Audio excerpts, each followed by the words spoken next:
Hello friends, இன்னைக்கு நம்ம பார்க்க போகிறது கோதுமை ரவை வச்சு ஒரு சூப்பரான தோசை. இதுக்கு 1.5 கிளாஸ் கோதுமை ரவை எடுத்துக்கோங்க.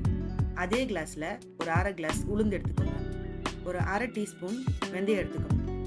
இது எல்லாத்தையும் 2 to 3 டைம்ஸ் வாஷ் பண்ணிவிட்டு ஒரு 5 to 6 hours ஊற வச்சுக்கோங்க. ஊற வச்ச பிறகு இது ஒரு மிக்ஸி ஜாரில் போட்டு தோசை மாவு பதத்துக்கு அரைச்சி எடுத்துக்கோங்க. தேவையான அளவு உப்பு போட்டு நல்லா மிக்ஸ் பண்ணிக்கோங்க. மிக்ஸ் பண்ணிவிட்டு ஒரு 5லேருந்து 6 மணி நேரம் இல்லைன்னா ஓவர் நைட் புளிக்க வச்சுருங்க. புளிக்க வச்சுட்டு சுட்டு எடுத்திங்கன்னா தோசை சூப்பராக வரும்.